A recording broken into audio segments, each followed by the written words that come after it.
Hello everyone, welcome to GATE academy. इसके पहले कि हम स्टार्ट करें हमारे कंटेंट को, मैं थोड़ा सा एक्सपोजर आपको गेट एकेडमी के जो कोर्सेस अवेलेबल है गेट, पीजीजी, सीआरटी के और उसके अलावा पब्लिकेशन बुक के, उन सारी चीज़ों का थोड़ा सा आइडिया दे दूं ताकि जो भी स्टूडेंट इसको ऑप्ट करना चाहे उसको कहाँ से ऑप्ट करना है, कहाँ से उसको डील करना है, कहाँ से पूरा हाइलाइट्स इसके मिल पाएंगे, वो सारी बातें मैं आपको बता देता हूँ।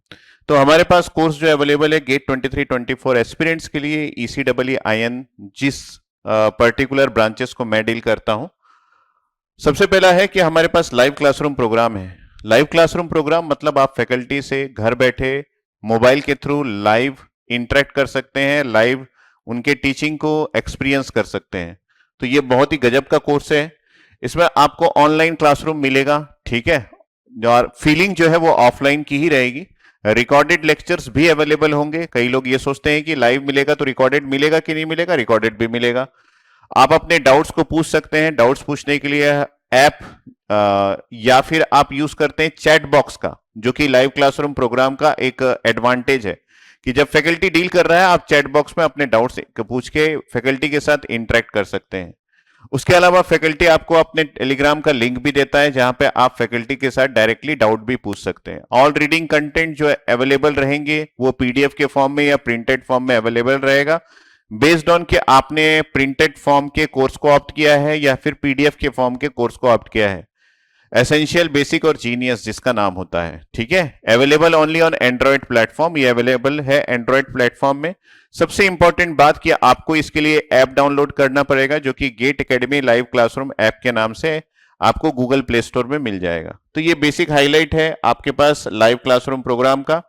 उसके अलावा हमारा जो बेस्ट सेलिंग कोर्स है वो पेन ड्राइव कोर्स है। पेन ड्राइव कोर्स मतलब आपको पेन ड्राइव जो है वो आपके घर के एड्रेस पे सेंड कर दिया जाएगा गेट एकेडमी की तरफ से। ये रिकॉर्डेड कोर्स है, जो कि एक ऑनलाइन कोर्स है जो आप घर में बैठ के एक्सेस कर सकते हो। पेन ड्राइव में सारे कोर्सेज प्री अपलोडेड होते हैं। इसको आप एक्सेस करने के लिए एक बार आपको इंटरनेट की जरूरत पड़ेगी, उसके बाद आपको आपकी वैलिडिटी एक्सपायर होने तक कोई भी इंटरनेट की जरूरत नहीं पड़ेगी। इसमें भी जो आपको कोर्सेस मिलेंगे उसके प्रिंटेड बुक्स और पीडीएफ मिल जाएंगे, डिपेंड्स अपन आप किसको ऑप्ट करते हैं। तो ये सारे हाइलाइट्स यहाँ पे लिखा हुआ है, ठीक है। नेक्स्ट हम लोग बात करें कि जी ड्राइव कोर्स हमारे पास अवेलेबल है। जी ड्राइव का मीन्स है गूगल ड्राइव, जिसमें हम अपने पूरे कोर्सेज को जो कि रिकॉर्डेड फॉर्म में अवेलेबल होता है उसको अपलोड कर देते हैं, जिसको आप घर बैठे जी ड्राइव के थ्रू डाउनलोड कर सकते हैं। जिस समय तक आप कोर्सेज डाउनलोड कर रहे हैं तब तक आपको इंटरनेट की जरूरत पड़ेगी। एक बार कोर्स डाउनलोड हो गया तो आपको इंटरनेट की जरूरत नहीं पड़ेगी। एक्सेस के लिए कुछ मिनट्स के लिए आपको इंटरनेट की जरूरत पड़ सकती है। जब तक वैलिडिटी एक्सपायर नहीं हो जाता, आपने पूरे कोर्सेज को डाउनलोड करके रखा हुआ है तो आपको इंटरनेट की जरूरत नहीं पड़ेगी। तो ये भी एक ऑनलाइन है कोर्स, और इसमें भी आपको सारे कंटेंट्स जो है वो आपको आपके जी ड्राइव फॉर्म में अपलोड करके आपके घर भेज दिया जाता है।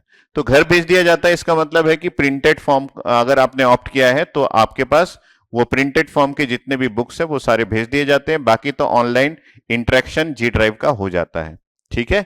तो ये जी ड्राइव कोर्स के बारे में हो गया। हम बात करें कि वीडियो ऑन डिमांड कोर्स, तो वीडियो ऑन डिमांड कोर्स जो है वो उसके लिए आपको एक ऐप की नीड पड़ेगी, जो कि गेट एकेडमी लर्निंग ऐप के नाम से आपके पास होना चाहिए, जो कि एंड्रॉयड मोबाइल में मिल जाएगा। गूगल प्ले स्टोर से आप डाउनलोड कर सकते हैं, ठीक है। इस कोर्स का ये खास बात ये है कि यहाँ पे आपको इंटरेक्शन करने के लिए इस ऐप के थ्रू आप अपने डाउट्स को पूछ सकते हैं फैकल्टी से, जहां पे आपको हमारे फैकल्टीज और सब्जेक्ट एक्सपर्ट जो है वो आपके डाउट्स कंटिन्यूअसली क्लियर करते रहते हैं। तो वीओडी ये बहुत ही बढ़िया ऐप है, जैसे नेटफ्लिक्स होता है या फिर अमेजन प्राइम होता है उसी की तरीके का है, जिसमें सारे रिकॉर्डेड कोर्सेज प्री अपलोडेड रहते हैं और आपको इंटरनेट की जरूरत पड़ेगी कोर्स को देखने के लिए, ठीक। तो इसके आगे बढ़े तो हमारे पास जो कोर्स अवेलेबल है वो टैबलेट कोर्स अवेलेबल है। टैबलेट कोर्स की खास बात ये है कि इसमें आपको सैमसंग का गैलेक्सी टैबलेट प्रोवाइड कर दिया जाता है, जिसमें सारे कोर्सेस और जितने भी गेट एकेडमी के ऐप्स है सारे प्री अपलोडेड रहते हैं। कोर्स कंटेंट भी प्री अपलोडेड रहता है, ठीक है।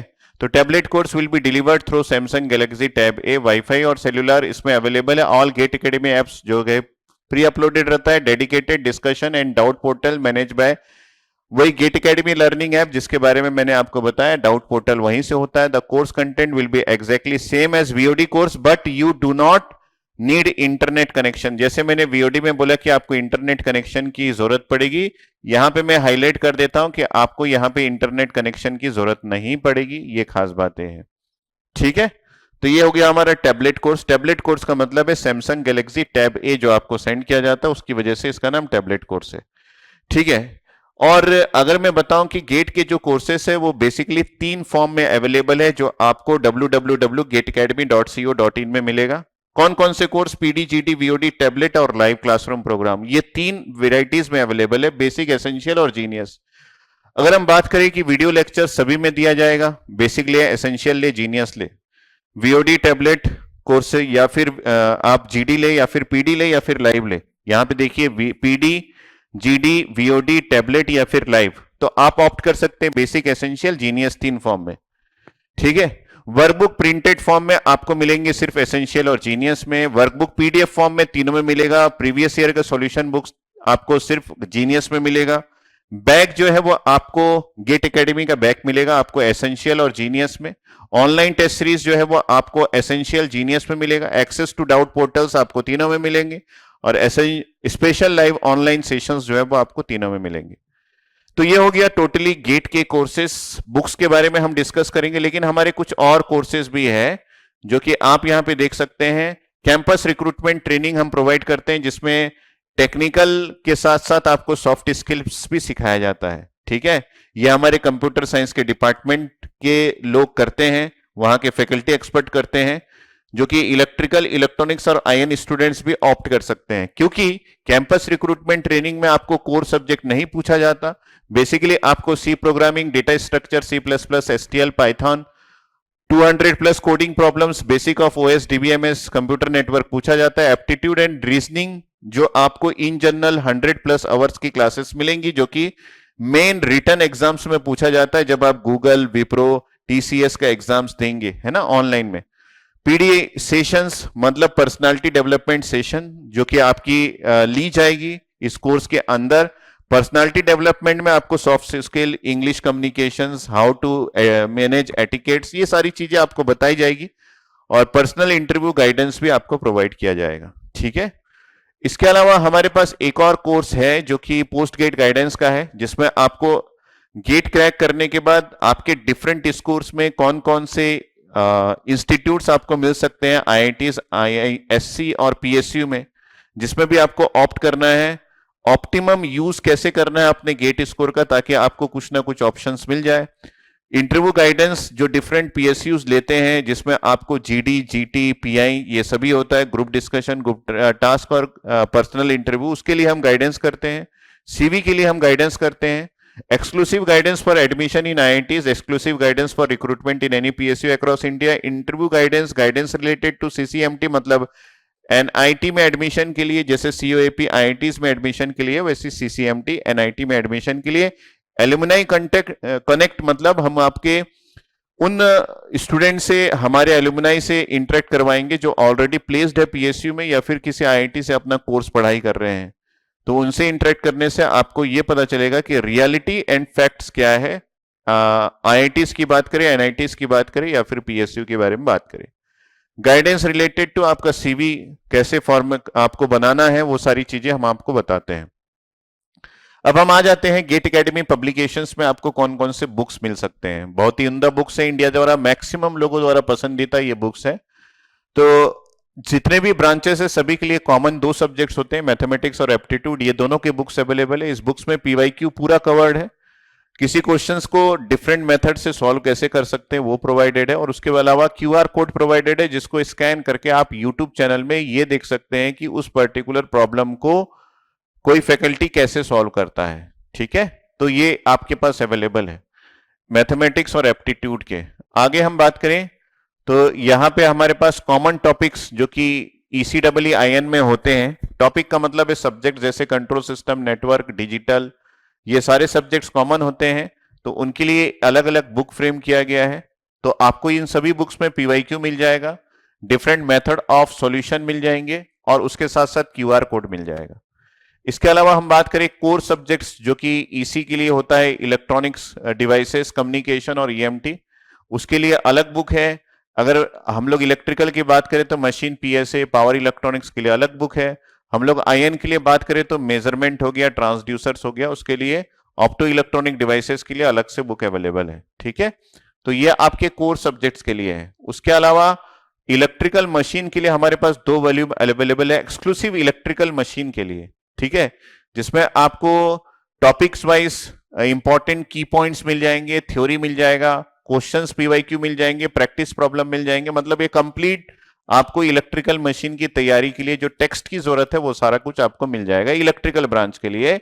और अगर हम लोग इलेक्ट्रॉनिक्स ब्रांच की बात करें तो आपको इलेक्ट्रोमैग्नेटिक थ्योरी और कम्युनिकेशन जो इनके कोर सब्जेक्ट्स है उसके लिए बुक मिल जाएंगे, जिसमें आपको प्रैक्टिस प्रॉब्लम, पीवाईक्यू, ईएससी के क्वेश्चंस और जो इंपॉर्टेंट की पॉइंट्स है और थ्योरीज है वो आपको मिल जाएगा। ठीक है, तो चलते हैं हम अपने कंटेंट की ओर जो आज के लेक्चर्स में आपको देखने को मिलेगा। कि आपके जब पास जो मॉसफेट है ये बड़ा सा ऐसा, जिसमें आपके पास एक तरफ पी रीजन है, एक प्लस एन प्लस रीजन है, यहाँ पे एन प्लस रीजन है, और ऊपर आपके पास एक सिलिकॉन डाइऑक्साइड का लेयर है, और उसके ऊपर एक आपके पास मेटल का लेयर है, और यहाँ पे आपके पास एक एन प्लस रीजन है, यहाँ पे आपके पास एक एन प्लस रीजन है, और ये आपका एक पी टाइप का सबस्ट्रेट है। ये सब आपके पास है। और इसमें आप एक काम करिए, क्या काम करना है सर, इतने इस एरिया को काट के बाहर निकाल लीजिए। कितना एरिया? इतना सा एरिया। कितना सा एरिया बोलने से आप इतने से एरिया को कटिंग करके बाहर निकाल लीजिए। मतलब मेरे को ये n प्लस एन प्लस नहीं चाहिए। तो जो शुरू में डायग्राम में आपको बनाया था बस उतना ही। अगर इतना सा कटिंग करके बाहर निकाले तो ये 2 टर्मिनल हो जाएगा, 2 पैर वाला जानवर। तो एक मॉस कैपेसिटर जो है वो 4 पैर वाले जानवर से हटके एक 2 पैर वाला जानवर बन जाता है। तो मतलब अगर आप इतना सा एरिया काट के बाहर निकाल ले तो ये जो है ये आपका मॉस कैपेसिटर बन जाता है। तो अगर मैं उस कटिंग वाले एरिया को यहाँ पे ड्रॉ करूँ तो ये कटिंग वाला एरिया है मान लेते हैं, और इसमें हमारे पास एक सबस्ट्रेट है जो कि नीचे के हिस्से में है। ध्यान से सुनते रहेंगे। ये जो है ये एक मेरे पास सबस्ट्रेट है, उसके ऊपर मेरे पास एक सिलिकॉन डाइऑक्साइड का लेयर है, और उसके ऊपर मेरे पास एक मेटल का लेयर है। ये बन गया हमारा जिंदगी जो कि मॉस कैपेसिटर है। तो यहां पे हमारे पास मेटल ऑक्साइड सेमीकंडक्टर है। ये है मेटल, ये है हमारा सेमीकंडक्टर। मेटल के इस पर्टिकुलर टर्मिनल को हम गेट टर्मिनल बोलते हैं, और ये जो आपका टर्मिनल है जो कि बॉडी का है इसको हम body terminal, substrate terminal, bulk terminal, जो बोलना है बोलो, क्योंकि यहां पे हमारे पास एक पी टाइप का सेमीकंडक्टर है। अब इसको चेंज करके एन टाइप का भी ले सकते हो, कोई दिक्कत नहीं है। एन टाइप का सेमीकंडक्टर भी ले सकते हो, जो आपको बताना चाहे वैसा आप ले सकते हैं। तो ये जो है ये मॉस कैपेसिटर है। ये जो है ये आपका मेटल ऑक्साइड सेमीकंडक्टर और कैपेसिटर है। लेकिन आपको ये आइडिया है कि ये जो मॉस कैपेसिटर है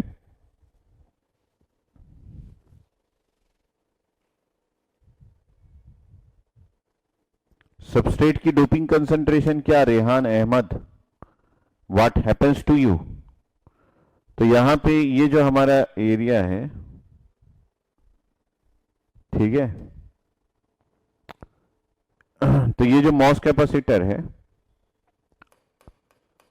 मॉस कैपेसिटर, इसको आप ना 3 टॉपिक में पढ़ना चाहिए। आपको 3 टॉपिक में पढ़ना पड़ता है।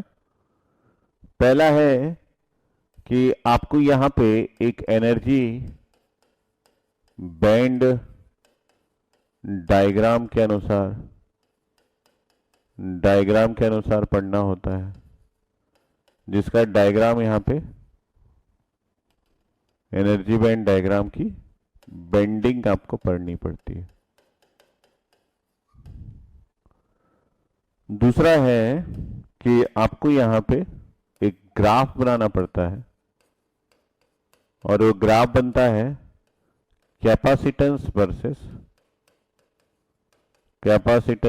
वर्सेस गेट वोल्टेज के टर्म्स में, गेट वोल्टेज के टर्म्स में। तीसरा है कि आपको यहां पे एनालिसिस करना पड़ता है कि एक आइडियल मॉस कैपेसिटर क्या होता है और एक नॉन आइडियल मॉस कैपेसिटर क्या होता है।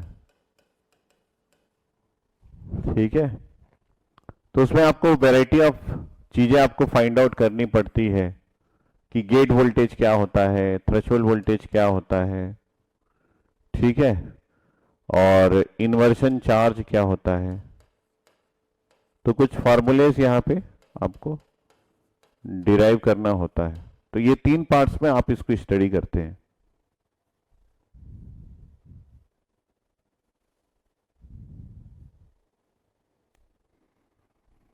तो मैं आपको फटाफट से बता देता हूं, और मॉस कैपेसिटर का कभी भी टेंशन मत लीजिएगा, क्योंकि मॉस कैपेसिटर को जब भी ड्रॉ किया जाता है तो उसको ऐसे ड्रॉ करने की बजाय, कैसे हम उसको कैसे ड्रॉ कर लेते हैं पता है? ये जो है ये आपका सबस्ट्रेट है या फिर सेमीकंडक्टर है, इसके ऊपर हम एक मेटल का लेयर लगाए हैं, इसके ऊपर हम एक सिलिकॉन डाइऑक्साइड का लेयर लगाए, उसके ऊपर हम लोग एक मेटल का लेयर लगाए, ये 3 लेयर लगाए। तो इसको ऐसे प्लेस करने की बजाय हम इसको मैक्सिमम टाइम जो है उसको घुमा के रखते हैं। मतलब कैसा? मतलब इसको ऐसा प्लेस करते हैं, ऐसा ऐसा, जिसकी वजह से कई लोगों को डाउट आ जाता है कि भैया ये कुछ नया है। तो ये है आपका मेटल ऑक्साइड सेमीकंडक्टर। क्या है? यहां पे आपके पास एक टर्मिनल है, यहां पे आपके पास दूसरा। आप हमेशा याद रख लेना ब्रह्म वाक्य कि ये जो आपका टर्मिनल है, जिसको आप बॉडी टर्मिनल बोलते हैं, ये 99.9 टाइम्स ये जो है ये ग्राउंड ही रहता है। मतलब इसका वोल्टेज जो है वो 0 होता है, और जो भी आपको परिवर्तन करना है वो आप गेट टर्मिनल पे लगाते हैं। तो क्योंकि ये कैपेसिटर है तो हमको ये देखना पड़ता है कि गेट टर्मिनल पे जो भी हम लोग वोल्टेज लगाते हैं उसके अनुसार आपके मेटल ऑक्साइड और सेमीकंडक्टर में क्या क्या डिफरेंस आता है। मेरी बात ध्यान से सुनते रहना, आपको ज्यादा पढ़ने की जरूरत नहीं पड़ेगी, क्योंकि आप जो है वो होशियार है, और होशियार लोगों को ज्यादा बताने की जरूरत नहीं पड़ती, क्योंकि आप स्मार्ट है, क्योंकि आपने लिया है क्या? Smart course.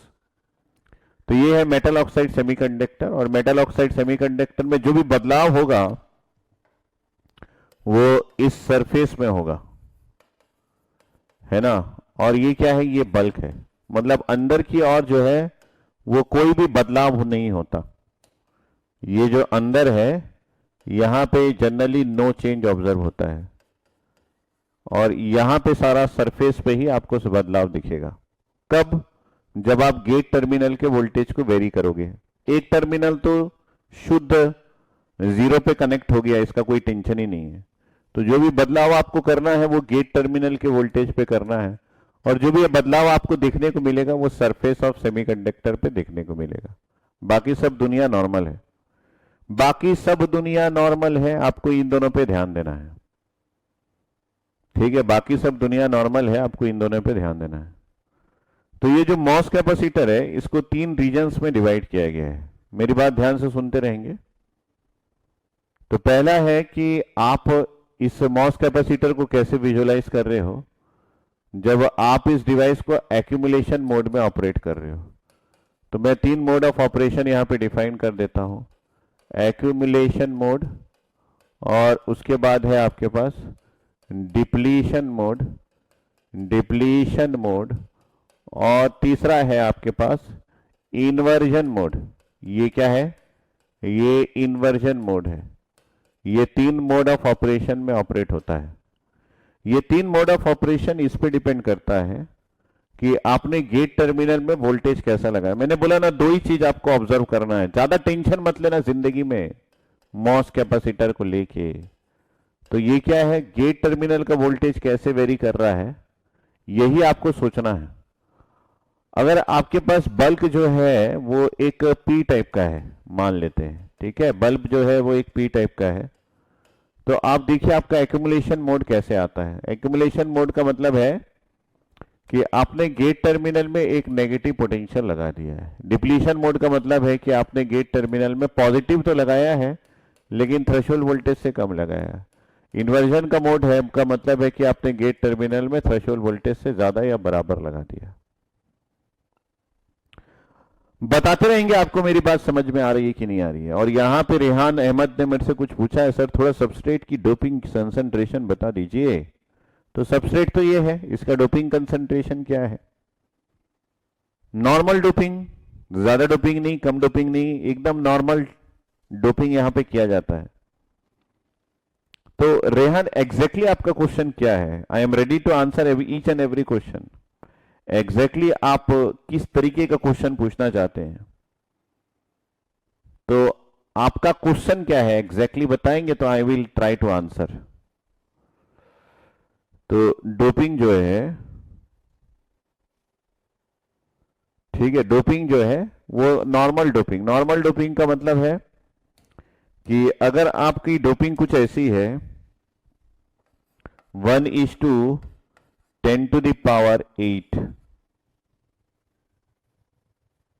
मतलब 10⁸, 1:8। तो ये जो डोपिंग कंसंट्रेशन है ये एक नॉर्मल डोपिंग में आता है।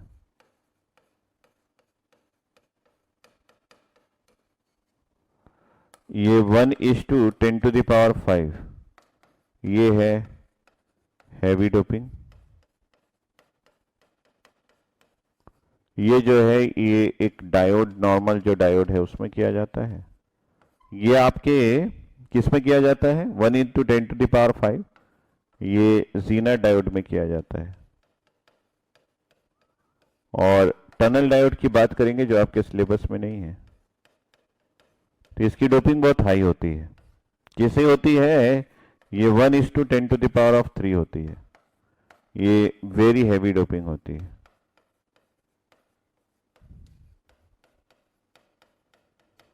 तो आपके सबस्ट्रेट की डोपिंग ये वाली है। जो भी आपके मन में शंका है, आशंका है, कुशंका है, लघु शंका है, वो सब बता देंगे।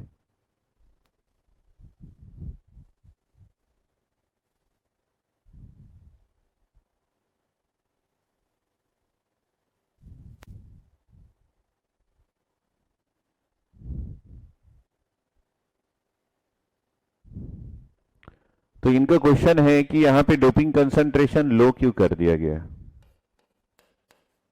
डोपिंग को कम क्यों रखा गया? एक्चुअली ये पूछना चाहते होंगे कि मेरे हिसाब से कि अगर डोपिंग कंसंट्रेशन, थोड़ा सा डाइवर्ट हो जाएंगे सभी लोग अगर इनके क्वेश्चन का आंसर दूं तो डोपिंग कंसंट्रेशन हाई करके भी इस एरिया की कंडक्टिविटी बढ़ा के सोर्स और ड्रेन के बीच में करंट फ्लो किया जा सकता था। क्योंकि अगर डोपिंग हाई करते तो कंसंट्रेशन ज्यादा होता, सोर्स और ड्रेन के बीच में कंडक्शन चालू हो जाता, हम लोग को गेट की जरूरत नहीं पड़ती। अगर ऐसा होता तो आपका करंट जो है वो कभी भी फंक्शन नहीं होता गेट टर्मिनल के वोल्टेज का या फिर इनपुट वोल्टेज का। अगर आप पहले से डोपिंग ज्यादा करके एक मॉसफेट को बनाते तो ऐसा नहीं होता। अगर ऐसा नहीं होता तो एम्पलीफायर नहीं बन पाता। सिर्फ इसीलिए डोपिंग कंसंट्रेशन को नॉर्मल रखा गया, फिर गेट टर्मिनल के वोल्टेज को बढ़ाया गया और उसके बाद ही उसके ऊपर करंट की डिपेंडेंसी बनाई गई। तो मे भी रेहान आपका क्वेश्चन ये हो सकता है, और ये एक अच्छा क्वेश्चन है अगर इसका आंसर दिया जाए तो।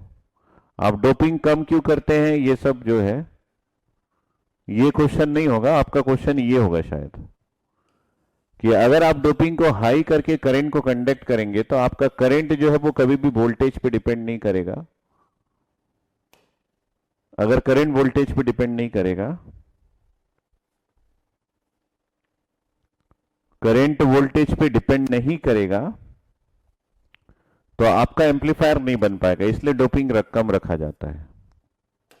शायद आप मेरे को आंसर से सहमत हो, और अगर सहमत है तो एक बार जय हिंद जय भारत बोल देना, ठीक है। अगर नहीं तो आप पूछ सकते हो और भी कोई क्वेरी है तो। एक्चुअली मेरे को मॉसफेट दिखता है, आंख ऐसे बंद करता हूं तो मॉसफेट दिख जाता है। और मॉसफेट किसी भी चीज को बनाया किस लिए गया है? सर आप स्मार्ट कोर्स क्यों ले रहे हैं?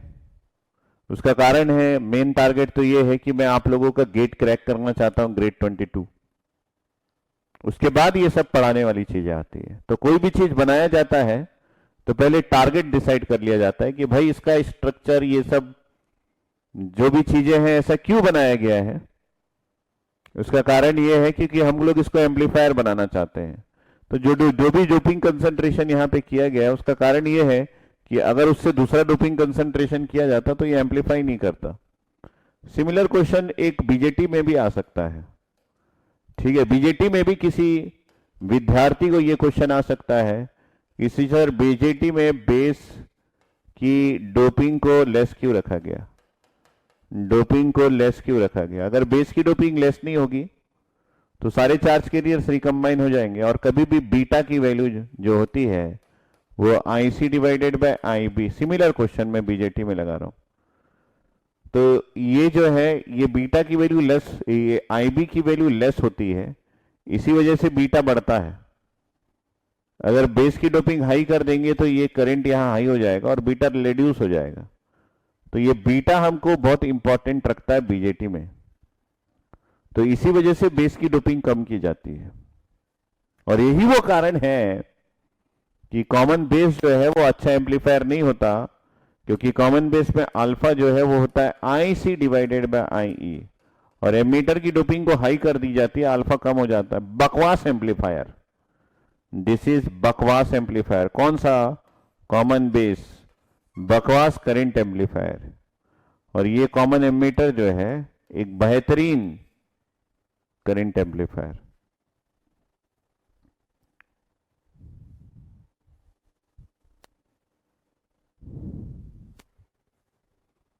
डोपिंग अगर एन टाइप है तो भी कैपेसिटेंस बनेगा ना भाई, बनाएंगे अभी थोड़ी देर में, है ना। तो ये सब बातें जो है ये इंटरव्यू पॉइंट से, कंसेप्चुअल पॉइंट से, थॉट प्रोसेस लाने के पॉइंट से, चीजों को समझने के पॉइंट से बहुत इंपॉर्टेंट है। और ये सब बातें जो है वो आपको जानना चाहिए। लेकिन क्या है, स्मार्ट कोर्स की वजह से मैं काफी सारी प्रैक्टिकल चीजें जो है वो आपको बताने का टाइम नहीं मिल रहा है।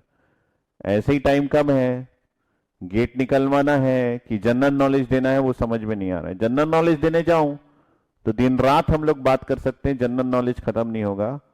चाहे मॉसफेट की बात करें, चाहे बीजेटी की बात करें, चाहे डायोड की बात करें, चाहे सेमीकंडक्टर की बात करें, चाहे स्पेशल डायोड्स की बात करें, जनरल नॉलेज तो अपार है।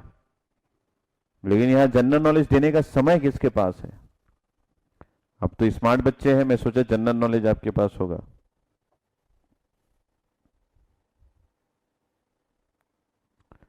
अब बीजेटी था ही एम्पलीफायर, मॉसफेट क्यों लगा? उसके पीछे भी कारण है कि हमको कुछ ऐसे स्ट्रक्चर्स चाहिए थे जो छोटे से एरिया में फैब्रिकेट हो जाए।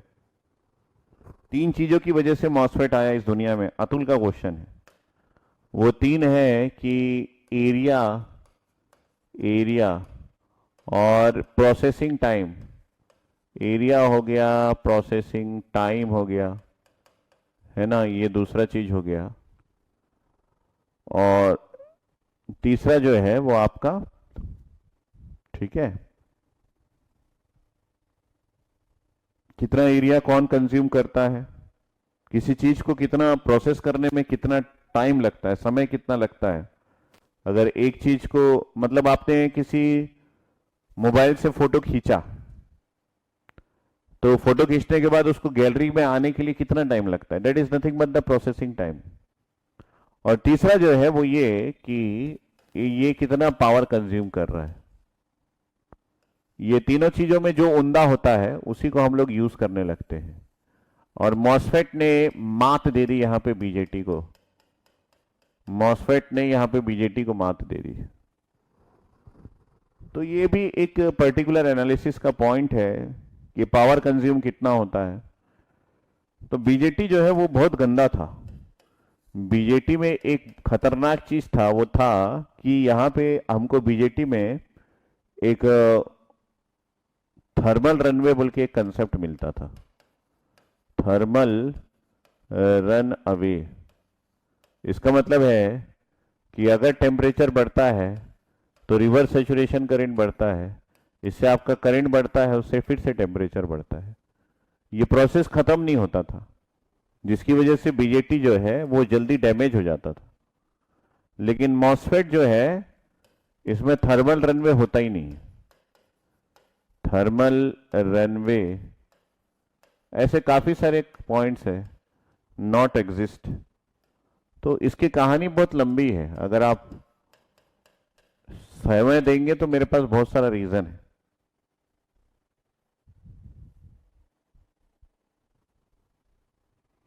तो मॉसफेट में थर्मल रनवे नहीं है। दूसरा है ट्रांस कंडक्टेंस, मतलब करंट की वैल्यू कितनी बढ़ती है गेट वोल्टेज के बढ़ाने से, और इसका ट्रांस कंडक्टेंस, दोनों में अंतर है। तो ट्रांस कंडक्टेंस जो मॉसफेट का है, ये ट्रांस कंडक्टेंस जो बीजेटी का है इससे ज्यादा होता है।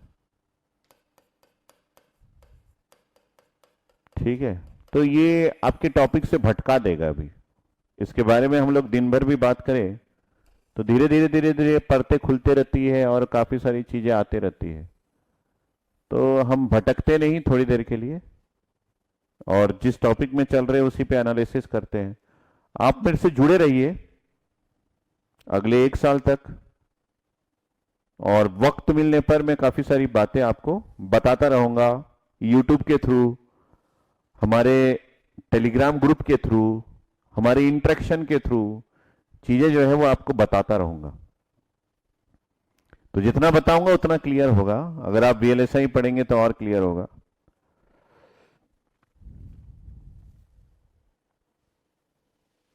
ठीक है, इसलिए मैंने बोला छोड़िए ये सब चीजें। सभी लोग बोल रहे हैं सर मॉस कैपेसिटर को टारगेट करते हैं, तो मॉस कैपेसिटर को हम टारगेट करते हैं और बाकी जीके की बातों को हम फॉरगेट करते हैं। तो इसको मैं फॉरगेट कर दिया, इसको टारगेट कर दिया। तो मैं यहां पे ये बता रहा था कि भैया 2 चीजें हैं जिसके कारण आपका बदलता है।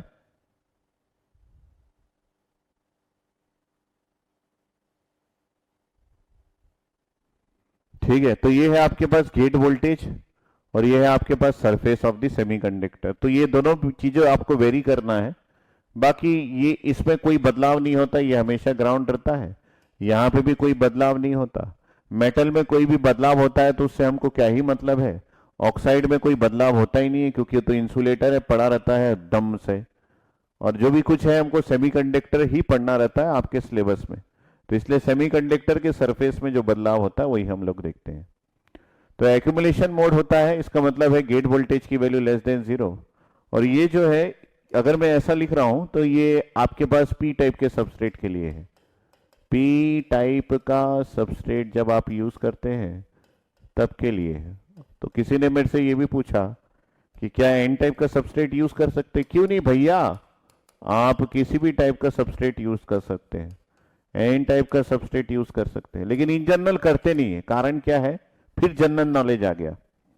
कारण यह है कि एन टाइप के सबस्ट्रेट में जो करंट कंडक्शन होगा वो इन्वर्जन लेयर से होगा, इसका मतलब है होल से होगा।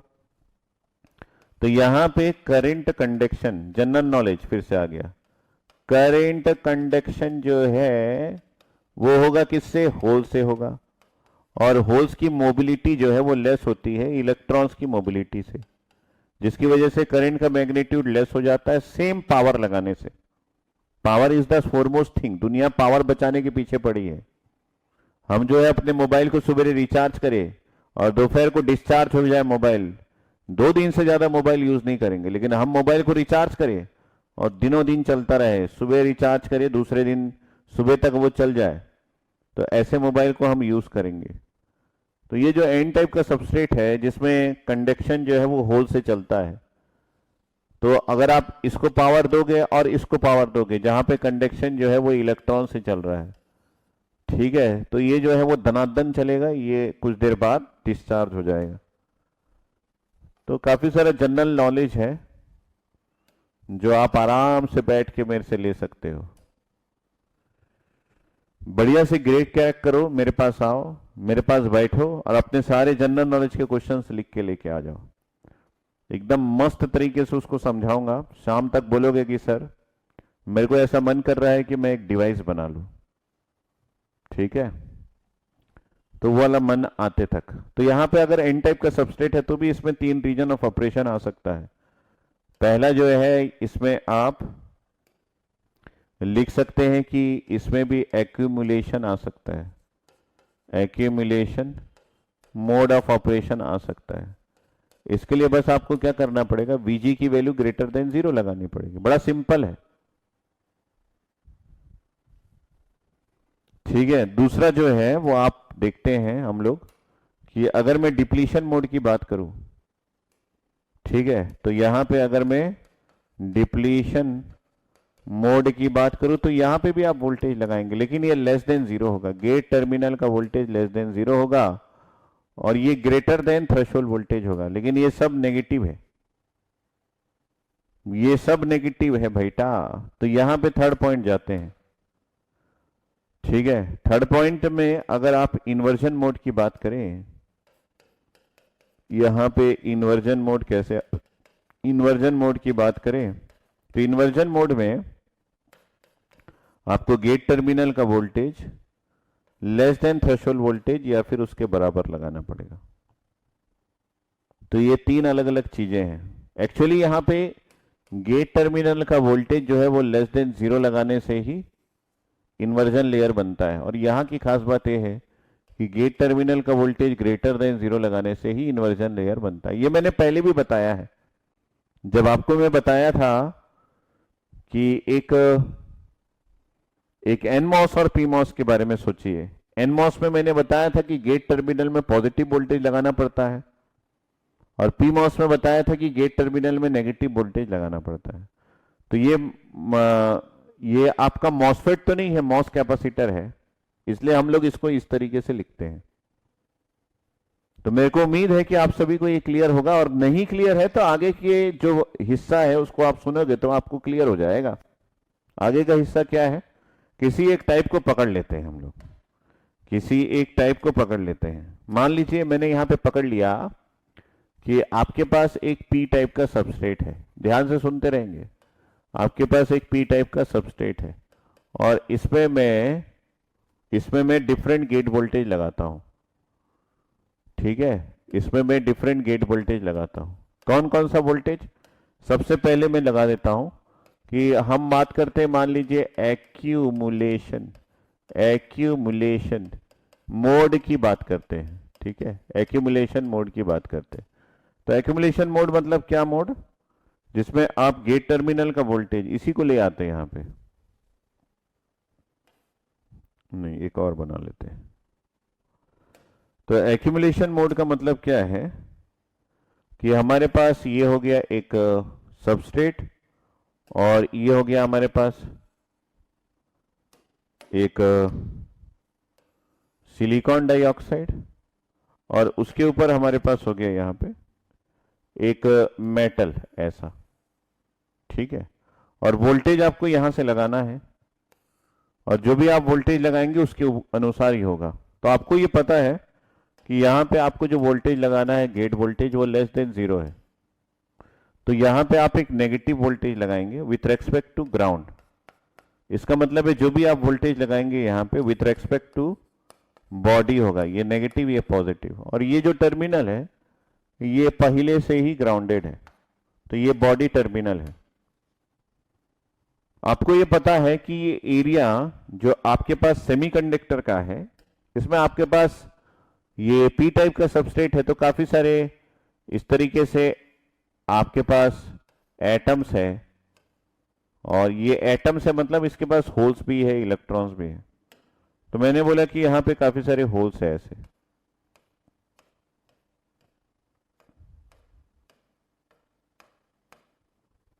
यहां पे काफी सारे होल्स है। तो जब आप यहां पे नेगेटिव वोल्टेज लगाएंगे तो आपके पास जो इलेक्ट्रॉन्स है, इसके अंदर जो इलेक्ट्रॉन्स है, वो इलेक्ट्रॉन्स जो है, जो भी इलेक्ट्रॉन्स है, कितने भी है, गिनती के होंगे ना? यस सर, गिनती के होंगे। ये जो इलेक्ट्रॉन्स है, ये इलेक्ट्रॉन्स एक्चुअली इस डायरेक्शन में जाने लगते हैं। किस डायरेक्शन में? इस डायरेक्शन में जाने लगते हैं। कारण क्या है? क्योंकि यहां पे एक नेगेटिव वोल्टेज लग गया है। इस नेगेटिव वोल्टेज का सबसे पहला इफेक्ट तो ये पड़ता है कि आपके पास यहां पे नेगेटिव चार्जेस आ जाते हैं इस तरीके से। और ये जो नेगेटिव चार्जेस आपके पास इस एरिया में मिले हैं, उसका कारण क्या है? उसका कारण ये है कि यहां के जो इलेक्ट्रॉन्स है, ये नेगेटिव है ना, ये सोर्स है, ये जो इलेक्ट्रॉन्स है ये इसके अंदर चले जाते हैं। और आपको पता है कि आपके पास जो पहले से ये मटेरियल है, ये न्यूट्रल ही होता है। इनिशियली ये जो है ये न्यूट्रल है। इनिशियली जब आप वोल्टेज नहीं लगाए हैं, ये न्यूट्रल है ना? और आपके पास ये जो है ये भी न्यूट्रल है, ये भी न्यूट्रल है। सभी न्यूट्रल होता है, सभी सॉलिड जो है वो इनिशियली न्यूट्रल है। लेकिन जब आपने यहां पे नेगेटिव वोल्टेज लगाया, आपको मैंने बताया कि इस नेगेटिव को पॉजिटिव से प्यार है। तो पॉजिटिव से प्यार है तो ये क्या करेगा सर? ये पॉजिटिव के पास जाने की कोशिश करेगा। एक्चुअली ये दोनों शॉर्ट सर्किटेड है। तो ये जब नेगेटिव से पॉजिटिव की ओर जाने की कोशिश करेगा तो ये इलेक्ट्रॉन इसके अंदर एंट्री करेगा। जैसे ये इलेक्ट्रॉन्स इसके अंदर एंट्री करेगा तो ये किस लिए एंट्री किया? ताकि ये पॉजिटिव के पास जा सके। लेकिन यहां पे सिलिकॉन डाइऑक्साइड जो है वो बैठे थे, उन्होंने बोला कि मैं जाने नहीं दूंगा। तो ये नेगेटिव वोल्टेज यहीं का यहीं रह गया। लेकिन ये जो पॉजिटिव वोल्टेज लगा है, ये तो इसके अंदर से इलेक्ट्रॉन्स को अट्रैक्ट करेगा ना।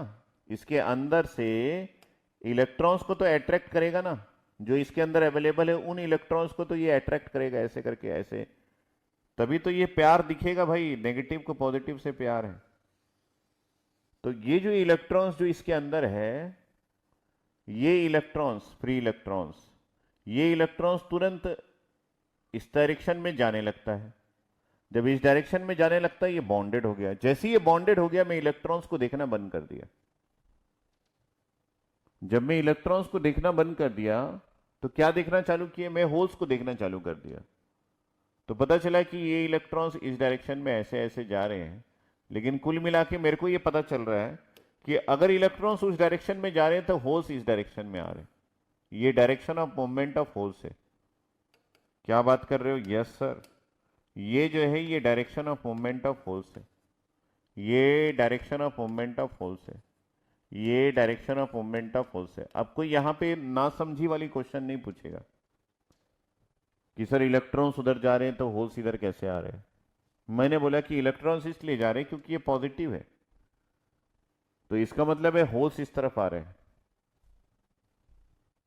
तो यहां पे काफी सारे एटम्स हैं, उन सब जो है वो इधर आ गए होल्स के साथ। वैकेंसी यहां पे बहुत सारी हो गई। तो ये जो एरिया है, ये एरिया पॉजिटिवली चार्ज हो गया। यहां पे ये नेगेटिव है और इस तरफ ये पॉजिटिव चार्ज हो गया, क्योंकि होल्स यहां जमा हो गए। वेकेंट स्टेट, तो वेकेंट स्टेट अकेले तो नहीं आए होंगे, वो एटम्स के साथ आए होंगे, तो होल्स उधर जमा होंगे। तो कुल मिला के इन दोनों के बीच में एक कैपेसिटर बन गया। ये नेगेटिव है, ये पॉजिटिव है, इन दोनों के बीच में थिकनेस ऑफ ऑक्साइड लेयर है। तो यहां पे एक कैपेसिटर बन गया। ठीक है, तो याद रखिए कि ये कैपेसिटर क्यों बना। तो कैपेसिटर हमेशा change in charge with respect to change in voltage पे बनता है। तो अगर आप यहां पे गेट वोल्टेज की वैल्यू को थोड़ा सा और बढ़ा देते हैं डीवी, तो इसका मतलब है यहां पे नेगेटिविटी कुछ पिंक कलर से और बढ़ जाएंगे और यहां पे पॉजिटिविटी कुछ पिंक कलर से और बढ़ गए। तो इसका मतलब है कैपेसिटेंस यहां पे बन रहा है। अगर चार्ज की वैल्यू चेंज हो रही है विथ रेस्पेक्ट टू वोल्टेज, और ये वोल्टेज कौन सा है? एक ही वोल्टेज तो है यहाँ पे, VGB। तो यहाँ पे कैपेसिटेंस का फॉर्मेशन है और इस कैपेसिटेंस को आप निकाल भी सकते हो, क्योंकि यहाँ पे एक ही डाइलेक्ट्रिक मीडियम है और पैरेलल प्लेट कैपेसिटर बन रहा है। तो आप यहाँ पे epsilon of silicon dioxide into cross sectional area divided bye thickness of oxide layer से फाइंड आउट कर सकते हो। बड़ा इजी है, ये इसका फॉर्मूला है। बस आपको ये ध्यान में रखना है कि यहाँ पे एक्यूमुलेशन मोड बना है और ये जो वैल्यू है ये वैल्यू कांस्टेंट होगी। सर क्यों कांस्टेंट होगी? क्योंकि देखिए परमिटिविटी ऑफ सिलिकॉन डाइऑक्साइड जो अभी अभी हम लोगों ने निकाला था एप्सिलॉन नॉट और relative permittivity of silicon dioxide से बनता है। एप्सिलॉन नॉट जो है वो होता है आपका 8.854 इंटू 10⁻⁻14 फेरेड पर सेंटीमीटर और रिलेटिव परमिटिविटी ऑफ सिलिकॉन होता है 3.9। तो इन दोनों का मल्टीप्लीकेशन कर दें तो यहाँ पे आपके पास आ जाएगा 8.854 इंटू 10⁻⁻, कितना आ गया था? 13 आया था, तो -13 फेरेड पर सेंटीमीटर। तो ये वैल्यू जो है वो कांस्टेंट होता है। और एरिया ये तो फैब्रिकेशन के टाइम ही डिसाइड हो जाता है, मतलब अमेरिका वाले डिसाइड करते हैं, है ना, ये फैब्रिकेशन के टाइम ही डिसाइड हो जाता है। तो अगर थिकनेस की बात करें तो थिकनेस भी आपका सिलिकॉन डाइऑक्साइड का थिकनेस यहां से यहां तक ये भी फैब्रिकेशन के टाइम ही डिसाइड हो जाता है। तो आपका वोल्टेज जो है वो इनमें से कोई भी वैल्यू को चेंज नहीं कर पाता। हम क्या कर सकते हैं? सिर्फ वोल्टेज की वैल्यू को वेरी कर सकते हैं और हमारे हाथ में कुछ भी नहीं भाई। और वोल्टेज की वैल्यू चेंज करने से यहाँ पे जो चार्ज आते हैं वही चेंज होते हैं। मतलब ये कुल मिला के ये कैपेसिटेंस जो है वो कांस्टेंट है, इसकी वैल्यू जो है वो कांस्टेंट है। इसका मतलब है कि अगर आप वोल्टेज को चेंज करें, मेरी बात समझिएगा, अगर आप गेट वोल्टेज को वेरी करें, इसकी वैल्यू को, ये एक वेरिएबल वोल्टेज होता है, इसकी अगर वेरी भी कर दें कि इस डायरेक्शन में नेगेटिव वोल्टेज को वेरी कर दें तो भी आपका कैपेसिटेंस का वैल्यू जो है वो कांस्टेंट होता है। तो इसको आप COX से भी लिख सकते हो क्योंकि ये कैपेसिटेंस पर यूनिट एरिया है, जिसको epsilon of silicon dioxide divided by thickness of oxide layer से भी लिख सकते हो, लेकिन इसकी वैल्यू कांस्टेंट होगी। तो इसका मतलब है कि अगर आप गेट टर्मिनल में एक नेगेटिव वोल्टेज लगा देते हैं और आपका ये जो रीजन है, ये रीजन जो है वो आपका किस टाइप का है? सर ये रीजन हमारा एक पी टाइप का सेमीकंडक्टर है। तो जो भी बदलाव होती है वो सिर्फ और सिर्फ सरफेस में होती है, ये मैंने बता दिया, सरफेस में होती है। आपको ये भी याद रखना है कि जितना, क्योंकि आपको यहाँ पे DQ जो है, इसमें Q की वैल्यू जो है वो मेटल की भी हो सकती है और ये सेमीकंडक्टर की भी हो सकती है, सेमीकंडक्टर के सरफेस की भी हो सकती है। ठीक है, तो दोनों जगह में चार्ज की वैल्यू समांतर होनी चाहिए, तभी कैपेसिटर जो है वो हैप्पी होता है, जब नेगेटिव और पॉजिटिव दोनों बराबर होता है। तो कुल मिला के कुछ बातें मैंने यहाँ पे बताई जो कि बड़ी सिंपल थी, कोई नई बात नहीं थी, कि अगर आपने यहाँ पे एक नेगेटिव वोल्टेज लगाया तो इलेक्ट्रॉन्स अंदर गया, ये एरिया नेगेटिव हो गया, और ये इलेक्ट्रॉन्स इधर जाना चाहता है लेकिन जा नहीं सकता। इसके अंदर के इलेक्ट्रॉन्स इस डायरेक्शन में घूमेंगे, जब वो घूमना चाहेंगे तो वो इसका सहारा लेके आगे बढ़ेंगे। जैसे ही इसका सहारा लेंगे मेरे को फ्री इलेक्ट्रॉन दिखना बंद हो जाता है और होल्स दिखना चालू हो जाता है। तो होल्स इस डायरेक्शन में जाएंगे तो सरफेस में चार्ज जो है वो ऐसे हो जाएंगे, लेकिन बल्क वाले को कोई फर्क नहीं पड़ेगा, बल्क में चार्ज जो है वो जो थे सिमिलरली वैसे ही रहेंगे, नो चेंज। बल्क में हम लोग कोई भी चेंज ऑब्जर्व नहीं करते। इतनी सी बात अगर किसी के समझ में आ गई हो तो एक बार हाँ बोल देंगे तो आगे मैं फटाफट ले जाऊंगा।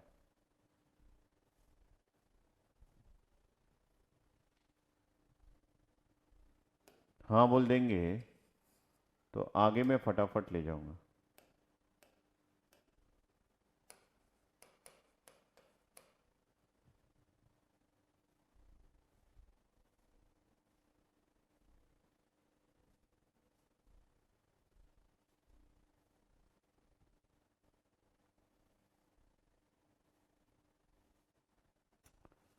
तो कठिन तो नहीं है, इजी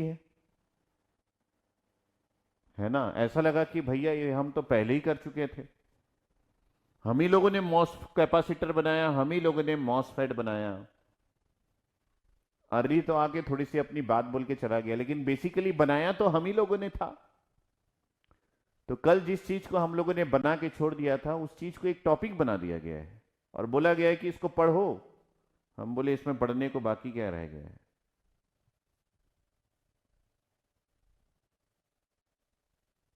इसमें पढ़ने को रह क्या क्या है। तो बोले फार्मूला पढ़ो, समझो, गेट के क्वेश्चन बनाओ, बस काफी, आपको सब आता है। फिर हम लोगों ने उनको माफ कर दिया कि ठीक है, अगर गेट के क्वेश्चन बनाना है तो पढ़ लेते हैं, वरना पढ़ने को कुछ रह नहीं गया है, पहले ही बता रहा हूं। ठीक है। इसके बाद आया नेक्स्ट डिप्लीशन मोड। ठीक है। इसके बाद आया नेक्स्ट हमारे पास डिप्लीशन मोड। तो इसके नाम से ही पता चल रहा है कि डिप्लीशन मोड में डिप्लीशन लेयर बनेगा। तो हमको तो ये पता है पहले से कि मान लीजिए मेरे पास एक मॉस कैपेसिटर है, जिसमें एक साइड मैंने यहां पे लगा दिया है सिलिकॉन डाइऑक्साइड का लेयर, और उसके ऊपर मैंने लगा दिया है एक मेटल का लेयर, और मैं यहां पे एक वोल्टेज लगाता हूं गेट टर्मिनल पे। लेकिन अब की बार मोदी सरकार, जिसमें आपको यह केयर करना है कि गेट टर्मिनल का वोल्टेज ग्रेटर देन 0 होना चाहिए, but less than threshold voltage होना चाहिए। तो यहां पे एक आइडियलिटी लिया गया है कि जब तक आप थ्रेशोल्ड वोल्टेज नहीं अप्लाई कर लेते, तब तक यहां पे इन्वर्जन लेयर नहीं बन पाता। यहां पे एक आइडियल चीजें ली गई है। सो आइडियली क्या बोला गया है पता है, कि जब तक आप थ्रेशोल्ड वोल्टेज नहीं लगा देते किसमें, गेट टर्मिनल में, तो आपका नो इन्वर्जन लेयर बनता है। लेकिन ये सच्चाई नहीं है प्रैक्टिकली, नो इन्वर्जन लेयर बनता है क्योंकि हम लोगों ने लगाया था। आपको याद होगा ना, हम लोगों ने लगाया था। मैंने बोला था इस बात को याद रखना, गेट टर्मिनल में हम लोगों ने 0.1 भी लगाया था, गेट टर्मिनल में हम लोगों ने 0.2 भी लगाया था, गेट टर्मिनल में हम लोगों ने 0.3 भी लगाया था, गेट टर्मिनल में हम लोगों ने 0.4 भी लगाया था। इसमें से कोई एक नहीं लगाया था, 0.5 लगाया था, और गेट टर्मिनल में हम लोगों ने 0.6 वोल्ट भी लगाया था। ये सभी वोल्टेज हम लोगों ने लगाया था, और हमको ये दिखा था कि शुरू के कुछ वोल्टेजेस में हमारे पास आयोन्स मिलते हैं। कहाँ पे? सरफेस ऑफ सेमीकंडक्टर में। सरफेस ऑफ सेमीकंडक्टर में हमको आयोन्स मिल रहे थे, यहां पे भी हमको आयोन्स मिल रहे थे, और हमारे पास होल्स का concentration in P type 10 to the power 16 था, और इलेक्ट्रॉन्स का concentration in P type 10 to the power 4 था। ये आपको याद होगा। फिर से आयोन्स मिल रहे थे सरफेस ऑफ सेमीकंडक्टर में, लेकिन ये जो होल्स का कंसंट्रेशन है ये 10 टू द पावर 12 हो गया था, और इलेक्ट्रॉन्स का कंसंट्रेशन हमारे पास 10 टू द पावर 8 हो गया था। फिर से हमको आयोन्स मिल रहे थे, लेकिन होल्स का कंसंट्रेशन जो है वो 10 टू द पावर 10 हो गया था, और इलेक्ट्रॉन्स का कंसंट्रेशन हमारे पास ये भी 10 टू द पावर 10 हो गया था। तो यहाँ पे कहीं पे हमारा एक इंट्रिंसिक लेयर बन गया था। सेमीकंडक्टर जो है वो इंट्रिंसिक बन गया था सरफेस ऑफ सेमीकंडक्टर में। पढ़ चुके हैं हम लोग, याद आ रहा है? याद आ रहा है। उसके बाद क्या हुआ था? उसके बाद ये हुआ था कि हमारे पास यहां आयोन्स तो था, लेकिन ये जो है पी इन पी जो है वो 10 टू द पावर हमारे पास कितना हो गया था सर? ये 8 हो गया था, और एन इन पी जो है वो बढ़ गया था, 10 टू द पावर यहां पे 12 हो गया था। अगर 10 टू द पावर 12 हो गया था, इसका मतलब है कि यहां पे हमारे पास इलेक्ट्रॉन्स का कंसंट्रेशन आ गया था, थोड़ा सा ज्यादा, लेकिन उतना नहीं आया था। और अंदर में हमारे पास negative with holes, negative with holes, negative with holes, negative with holes, ऐसा था। Negative with holes, negative with holes, negative with holes, ऐसा था। Negative with holes, negative with holes, negative with holes, negative with holes, ऐसा था। और यहां पे कुछ आयोन्स क्रिएट हो गए थे, याद है आपको?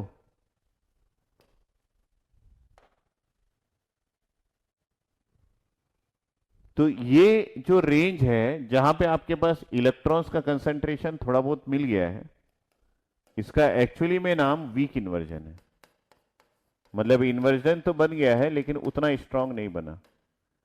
मेरी बात समझ रहे हैं? ये वर्ड आपको देखने को मिलेगा, वीक इन्वर्जन, क्योंकि आपका सेमीकंडक्टर पी टाइप का है और आपने पी टाइप को कम कर दिया और एन टाइप को बढ़ा दिया, जिसकी वजह से एक वीक इन्वर्जन लेयर बन जाता है। इसके ऊपर अगर आप करेंगे तो आयोन्स तो मिलेगा ही, लेकिन पी इन पी का कंसंट्रेशन जो है वो 10 टू द पावर 4 हो गया और एन इन पी का कंसंट्रेशन 10 टू द पावर 16 हो गया।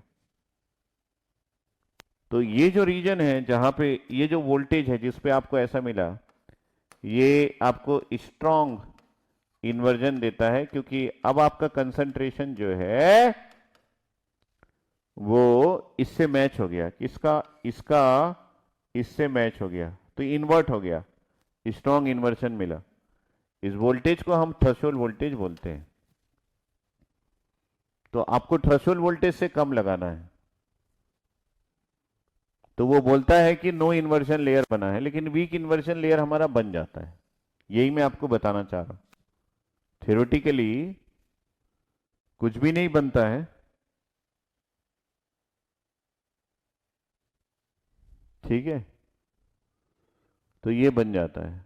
अब किसी को ये चाहिए कि बल्क में कोई चेंज क्यों नहीं हो रहा, उसको इस तरीके से समझो, बल्क में बदलाव क्यों नहीं हो रहा है। तो मैंने यहां पे एक वोल्टेज लगाया जो कि पॉजिटिव है या नेगेटिव है, और इसको इसके रेस्पेक्ट में लगाया।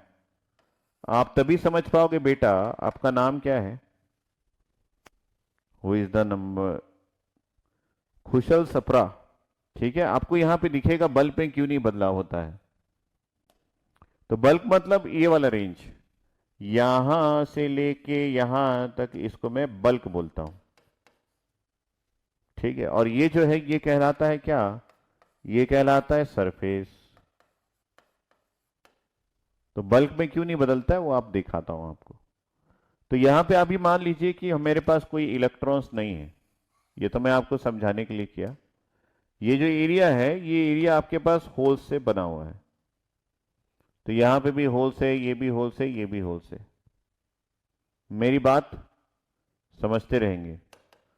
तो मैंने बोला कि मैंने यहां पे एक वोल्टेज लगाया पॉजिटिव नेगेटिव, और ये जो है ये VGS की वैल्यू है, क्योंकि बोला गया था यहां पे VGB की वैल्यू है, बोला गया था यहाँ गेट टर्मिनल में एक पॉजिटिव वोल्टेज लगाना। तो मैंने जो भी वोल्टेज लगाया वो बॉडी के रेस्पेक्ट में लगाया और एक पॉजिटिव वोल्टेज लगा दिया। तो भाई इलेक्ट्रॉन को तो अपने प्यार के पास जाना है, वो क्या करेगा। तो ये जो है इलेक्ट्रॉन्स छोटा सा, ये यहां से निकला और ये जाना चाहता है किसके? पॉजिटिव के पास। ये एंट्री मारा इधर से, देखना कौन यहां पे, क्या नाम था? खुशहाल सप्रा। तो ये अंदर की ओर गया गया गया, ये अंदर गया, तो ये होल्स के साथ रिकम्बाइन हो गया, क्योंकि होल्स बहुत थे, पी टाइप का सेमीकंडक्टर था। अब रिकॉम्बिनेशन के बाद ये इधर आ गया, तो यहां पे जैसा था वैसे ही हो गया, यहां होल्स रह गया, यहां पे ये इधर आ गया फिर से, तो ये जैसा था वैसे ही हो गया, होल्स आ गया। यहां पे ये फिर से इधर आ गया, तो ये जैसा था वैसे ही हो गया, फिर ये इधर आ गया। इसके आगे तो ये जा नहीं पाता ना, मतलब इसको आप सरफेस समझो, तो यहां आके रुक गया। तो यहां के जो आयोन्स है, वो आयोन्स जो है वो ये जो एटम्स थे, कंप्लीटली ये एटम्स थे आयन के साथ, ये एटम जो है वो आयोन बन गए, लेकिन बाकी जगह में तो कोई परिवर्तन नहीं हुआ ना। दूसरा इलेक्ट्रॉन पिंक कलर का है, लड़कियों का फेवरेट कलर।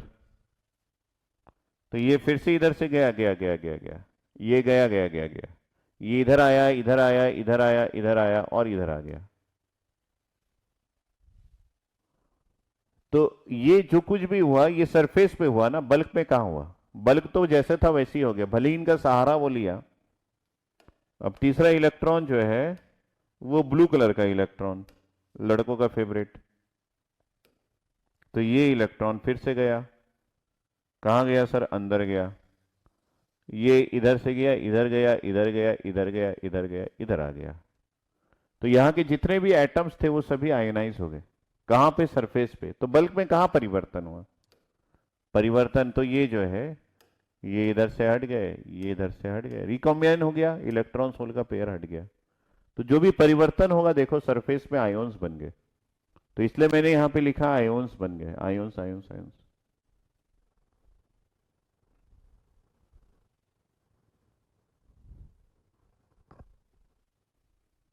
ठीक है ना।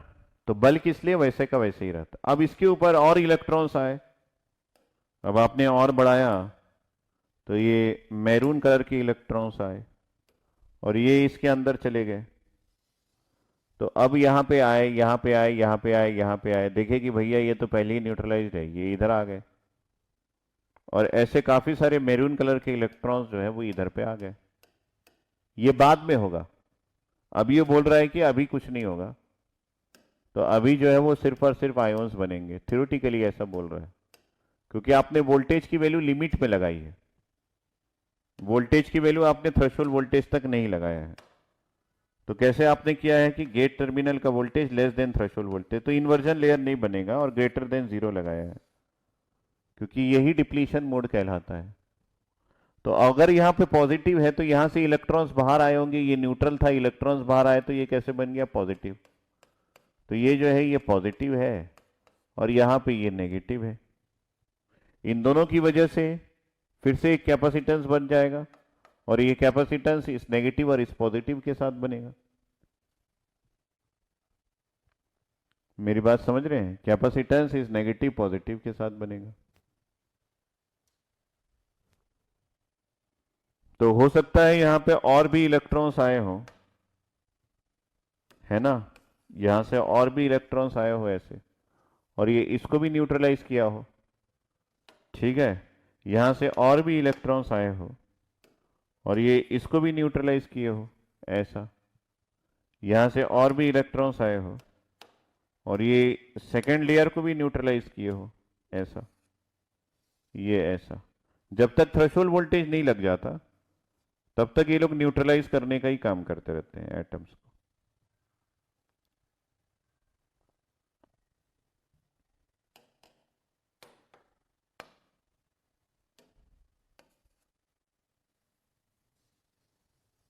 ऐसा। तो यहां से ये भी हट गए।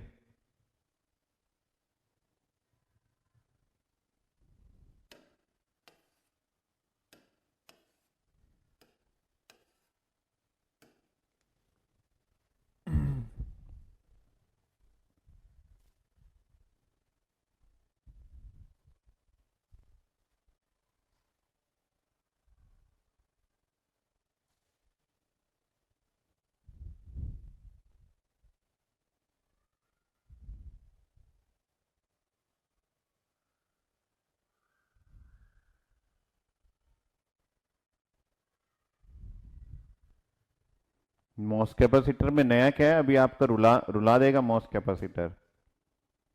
ठीक है, तो समझना अब ये बोल रहा है कि डिप्लीशन लेयर यहां तक बन गया है, ये जो है ये डिप्लीशन लेयर यहां तक बन गया है। तो अब अगर थोड़ा सा और वोल्टेज लगाते हैं यहां पे ऐसा, ठीक है, तो ये डिप्लीशन लेयर जो है वो धीरे धीरे बड़ा है इधर।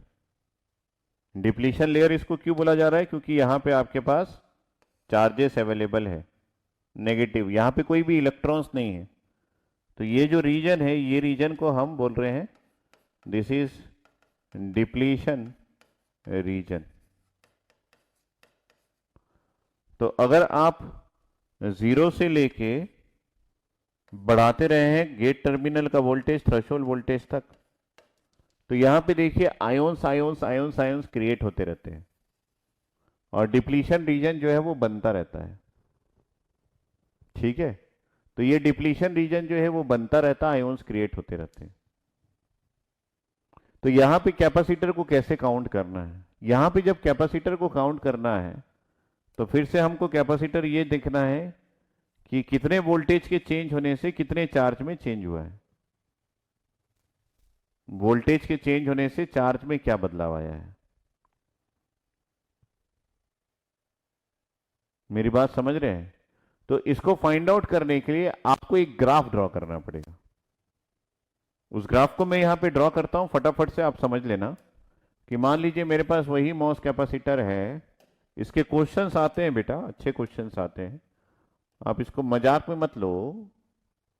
ये एक टॉपिक है बढ़िया सा, शानदार जानदार, बिल्कुल अच्छा सा टॉपिक है। तो आप यहां पे देखो कि मैंने यहां पे एक ले लिया ऐसा, और अगर मैं आयोन्स की बात करूं तो यहां पे हमारे पास आयोन्स है।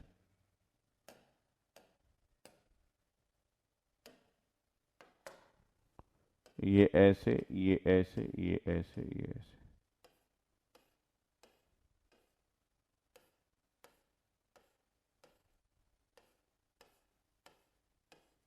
ठीक है, और इसके साथ हमारे पास होल्स भी है।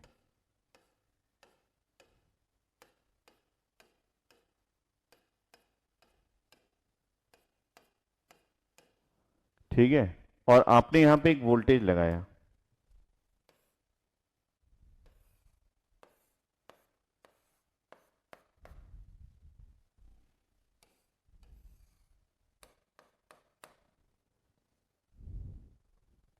तो मैं यहां पे एक ग्राफ प्लॉट कर रहा हूं नीचे, जिसमें एक्स एक्सिस आपका डायमेंशन है और वाई एक्सिस जो है वो चार्ज डेंसिटी है।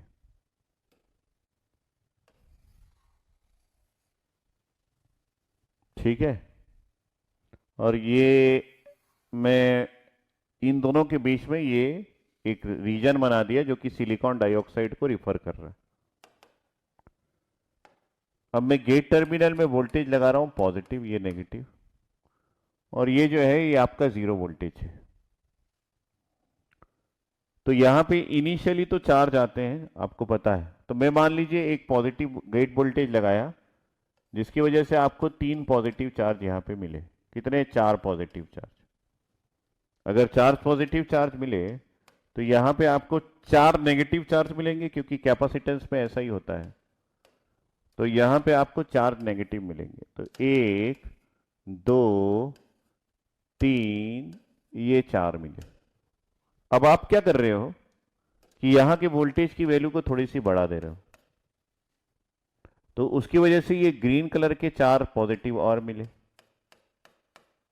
तो उसकी वजह से यहां पे आपके पास 4 नेगेटिव और मिलेंगे। 1 2 3 और ये 4। तो यहां पे आपके पास ये ग्रीन कलर के नेगेटिव नेगेटिव नेगेटिव नेगेटिव। तो आपको यहां पे कैपेसिटेंस कैसे मिलता है? Capacitance is equal to change in charge with respect to change in voltage. तो अब हमारे पास यहां पे पहले से पॉजिटिव चार्ज था, किस कलर का? येलो कलर का। तो मैं पॉजिटिव को पॉजिटिव चार्ज बना दिया, क्योंकि वाई एक्सिस में चार्ज डेंसिटी को शो कर रहा हूं। ये ग्राफ हम लोगों ने पहले बनाया था, किसमें? डायोड में। चार्ज डेंसिटी रो कूलम्ब पर सेंटीमीटर क्यूब, और एक्स एक्सिस जो है वो आपका लेंथ है। ये जो है ये आपका लेंथ ऑफ सेमीकंडक्टर है सेंटीमीटर में। तो मैंने बोला कि येलो कलर की वजह से येलो चार्ज मिले, लेकिन जब आपने यहां पे डीवी की वैल्यू को बढ़ाया तो यहां पे कुछ ग्रीन चार्ज ऐसे मिले। इस तरफ कैसे हुआ? इस तरफ आपके पास कुछ नेगेटिव चार्ज मिले येलो की वजह से। तो येलो की वजह से जो नेगेटिव चार्ज मिले उसको मैं बना देता हूं, ये नेगेटिव मिले। लेकिन जब आपने डीवी का चार्ज मिलाया तो यहां पे कुछ और ग्रीन कलर के चार्ज मिले। तो आपका जो कैपेसिटेंस फॉर्मेशन होगा वो इस वाले डीक्यू और इस वाले डीक्यू के बीच में होगा। तो ये दोनों डीक्यू के बीच में आप अगर ध्यान से देखोगे तो आपके पास 2 मीडियम है, एक सिलिकॉन डाइऑक्साइड का ये वाला मीडियम, और ये जो है ये एक और है, जो कि सिलिकॉन की वजह से आपके पास डाई इलेक्ट्रिक का काम कर रहा है, क्योंकि यहां पे चार्ज, यहां पे कोई भी मोबाइल चार्ज नहीं है, तो ये डाई इलेक्ट्रिक है। तो आप देख सकते हैं कि आपका जो प्लेट है, कैपेसिटर का एक मेटल है और दूसरा प्लेट जो है वो ये वाला है, तो आपको ये पॉजिटिव और ये नेगेटिव के बीच में कैपेसिटेंस का फॉर्मेशन हो रहा है, लेकिन इनके बीच में दो मीडियम है। अगर ये आपका कैपेसिटर का एक प्लेट है और ये एक प्लेट है और इनके बीच में एक मीडियम ऐसा है और ये दूसरा मीडियम ऐसा है, तो इस केस में हमारे पास जो कैपेसिटेंस आता है वो दो कैपेसिटर आता है जो कि सीरीज में कनेक्टेड होता है। ये आपका C1 है और एक C2 है। अगर आपके प्लेट्स के बीच में दो अलग अलग मीडियम है तो we are going to get to capacitor which is connected in series. तो ओवरऑल कैपेसिटेंस जो है वो 1/C is equal to 1/C1 plus 1/C2 बनता है। अब हम लोग देखते हैं कि ये C1 किसके किसके बीच में है और ये C2 किसके किसके बीच में है। एक्चुअली पहला वाला जो मीडियम है वो आपका सिलिकॉन डाइऑक्साइड है और दूसरा वाला मीडियम जो है वो आपका सिलिकॉन है, जो एक डाइइलेक्ट्रिक मीडियम की तरह काम कर रहा है। ये आपने बचपन में किया होगा कि दो मीडियम में हमारे पास दो कैपेसिटर बनते हैं। इसका डेरिवेशन भी है दो लाइन का, आप अगर जानना चाहें तो इसका मतलब है कि ये जो कैपेसिटेंस है ये सिलिकॉन डाइऑक्साइड की वजह से है और ये जो कैपेसिटेंस है ये सिलिकॉन की वजह से है। और ओवरऑल कैपेसिटेंस जो है, ओवरऑल कैपेसिटेंस जो है वो इन दोनों के सीरीज में कनेक्ट होने से आया है।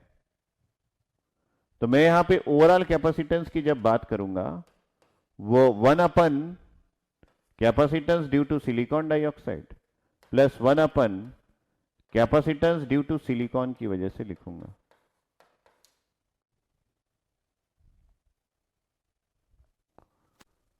अभी तक आप लोग बोल रहे थे कि सर ये सब पढ़ चुके हैं, और अभी मैं जैसे ही एक नया थ्योरी दिया वहां से रिप्लाई आया सर कंफ्यूज हो गए। कितने लोग कंफ्यूज हो गए और कितने लोग नहीं हुए बताओ? आप तो पढ़ चुके हो ना, कॉन्फिडेंस आपका गजब था और हल्का सा डाइवर्ट किया तो सब लोग फ्लैट।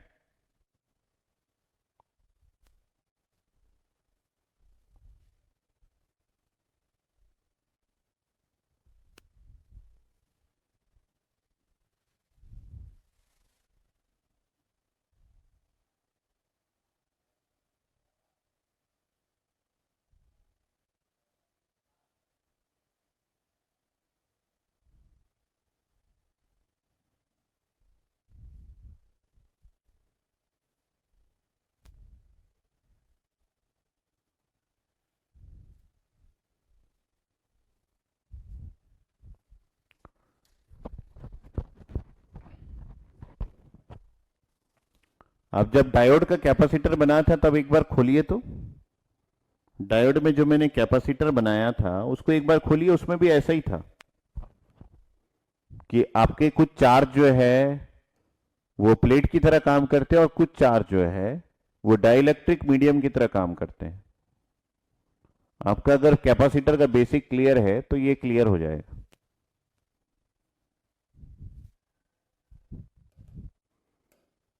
तो अगर कैपेसिटर्स के प्लेट के बीच में दो आपके पास मीडियम है तो दोनों कैपेसिटर को हम इंक्लूड किया जाता है। ठीक है, तो यहां पे ओवरऑल कैपेसिटेंस आपके पास क्या आएगा, 1/C इज इक्वल टू, यहां पे हम लोग कर लेते हैं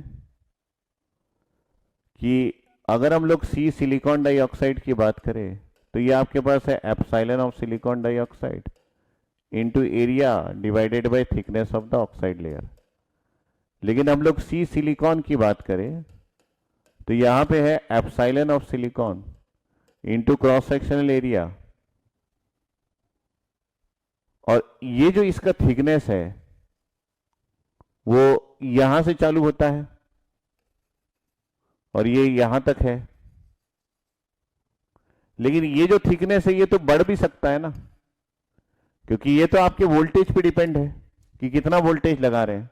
मैं मानता हूं कि ये थिकनेस हमेशा कांस्टेंट है क्योंकि ये फैब्रिकेशन से डिसाइड हुआ है, लेकिन डिप्लीशन रीजन का थिकनेस ये तो चेंज होगा ना आपके वोल्टेज के वैल्यू के एप्लीकेबल के ऊपर। अगर वोल्टेज का वैल्यू चेंज होगा तो ये जो width of the depletion region है ये तो बदल जाता है ना, क्योंकि और इलेक्ट्रॉन्स अंदर जाएंगे और डिप्लीशन रीजन क्रिएट करेंगे। तो इसका मतलब है कि यहां पे आपका जबलू डिप्लीशन जो वैल्यू है ना, ये एक वेरिएबल है, ये एक वेरिएबल है जो कि डिपेंड करता है किस पे, जो कि डिपेंड करता है गेट वोल्टेज पे, गेट टर्मिनल के वोल्टेज पे। तो ये वाला जो वैल्यू है जिसमें एप्सिलॉन ए और टीओ एक्स ये पहले जैसा है तो ये कांस्टेंट है, इसमें कोई बदलाव नहीं होता है। लेकिन ये जो वैल्यू है ये आपका सी सिलिकॉन, ये एक वेरिएबल कैपेसिटेंस है, वेरिएबल कैपेसिटेंस है।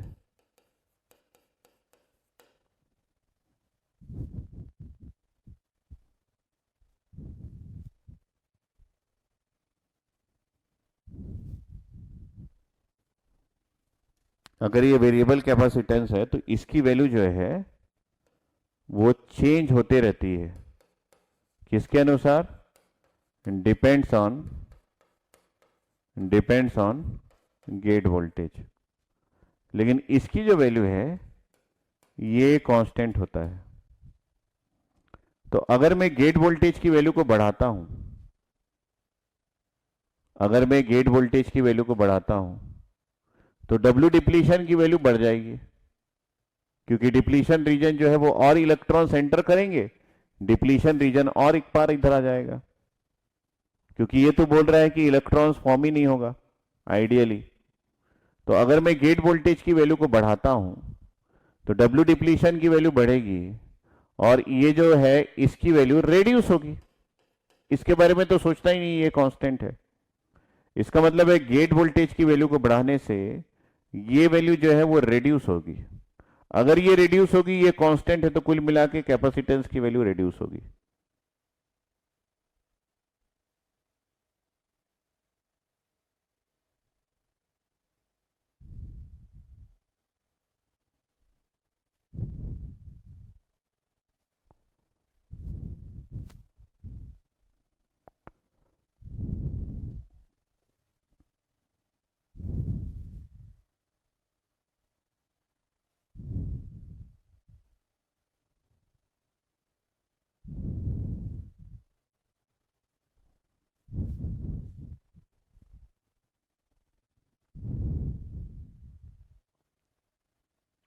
कहां कहां क्या क्या समझ में नहीं आया आप बताओ। तो कुल मिला के मैं ये फाइनल पॉइंट पे पहुंच गया, कंक्लूड कर दिया, कंक्लूड मैंने कर दिया,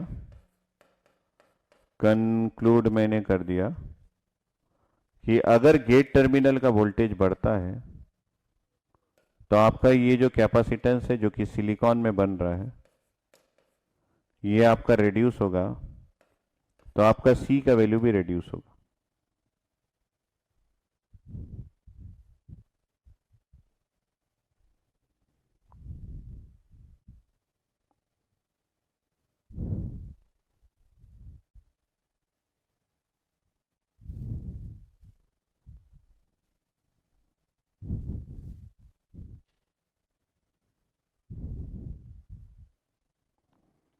तो ये ग्राफ किसी को समझ में नहीं आया क्या?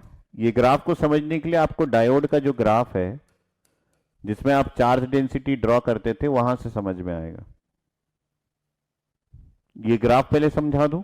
ठीक है, इस ग्राफ को समझा देता हूं, फटाफट से समझना। कि मान लीजिए मेरे पास ये जो है ये कैपेसिटर है जिसमें ये एक रीजन है और मेरे पास ये एक और रीजन है। तो ये मेटल है, ये ऑक्साइड है, ये सेमीकंडक्टर है और मैं यहां पे कुछ वोल्टेज लगा रहा हूं और ये वोल्टेज जो है वो नेगेटिव है विथ रेस्पेक्ट टू ग्राउंड, और ये जो टर्मिनल है ये ग्राउंडेड है। ठीक है, और मुझे ये भी पता है कि ये एक पी टाइप का सेमीकंडक्टर है, और मैं अभी जो बात कर रहा हूं वो एक्यूमुलेशन मोड की बात कर रहा हूं। ग्राफ समझाता हूं, ठीक है। देखिए ये रीजन जो है वो न्यूट्रल है, इसका मतलब है यहां चार्ज की वैल्यू 0 है, नेट चार्ज 0 है। अगर यहां पे नेट चार्ज 0 है, इसका मतलब है आप यहां पे electrons plus holes plus donor plus acceptor सभी को मिला के जो भी चार्ज आ रही है उसकी वैल्यू 0 है। तो सर ये तो पी टाइप से डोपिंग है, तो पी टाइप से डोपिंग है तो यहां डोनर नहीं है। ये सब बातें मैं बता चुका हूं, पता नहीं आप मेरे से रिपीट क्यों करवा रहे हैं। This is the waste of time. और आपके पास ये तीनों मिला के जो चार्ज आ रहे हैं वो 0 है, क्योंकि ये जो है वो एटम से बना हुआ है। तो कभी भी यहां पे मैं चार्ज को शो नहीं करूंगा, चार्ज डेंसिटी शो करूंगा तो यहां पे कुछ भी नहीं आएगा। ये भी आपका न्यूट्रल होता है इनिशियली, और ये रीजन भी आपका न्यूट्रल होता है। ये तीनों रीजन जो है वो आपका न्यूट्रल होता है।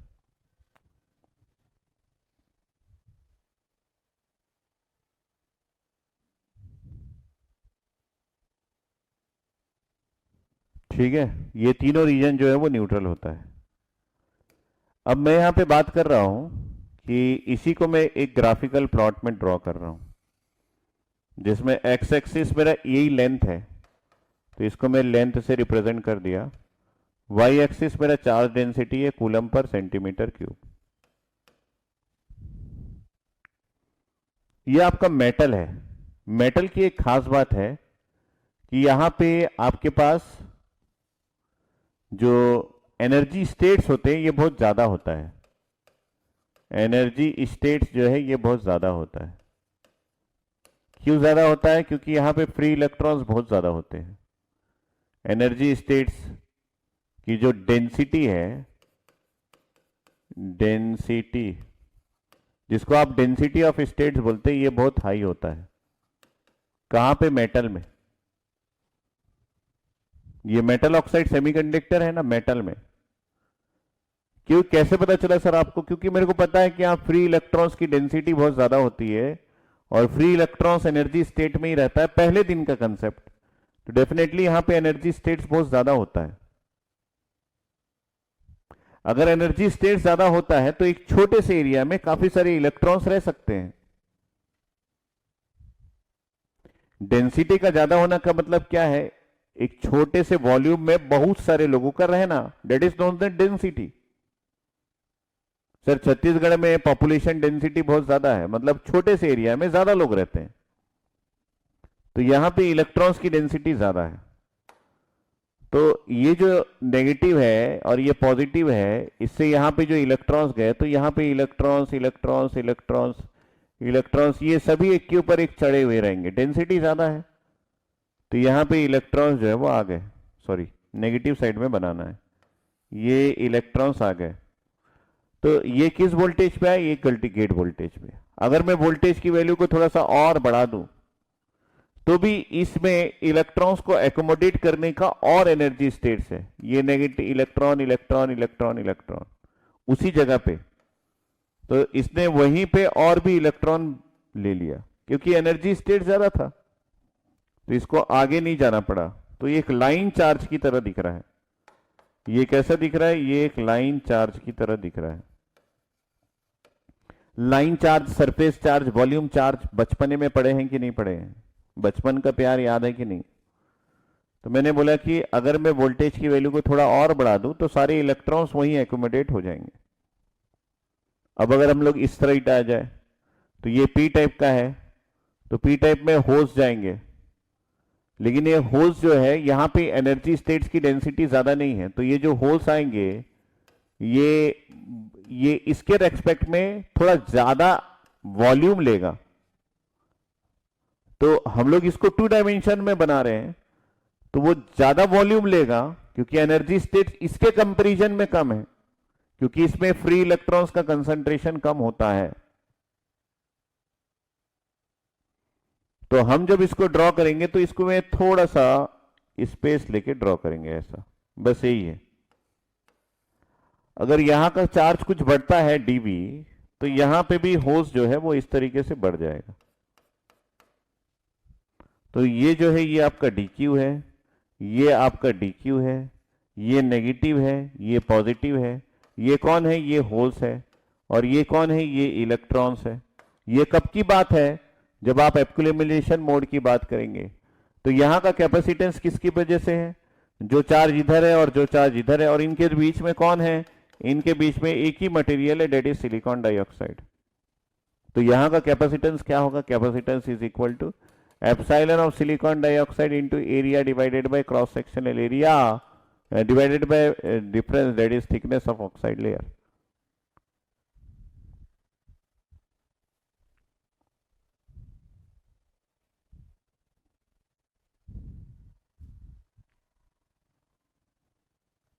लेकिन जब आप इसकी बात करेंगे एक्युमुलेशन के बाद डिप्लीशन रीजन की, तो डिप्लीशन रीजन में भी देखिए यहां पे जब आपने वोल्टेज की वैल्यू को बढ़ाया, ये चार्ज जो है वो थोड़ा सा इधर बढ़ गया।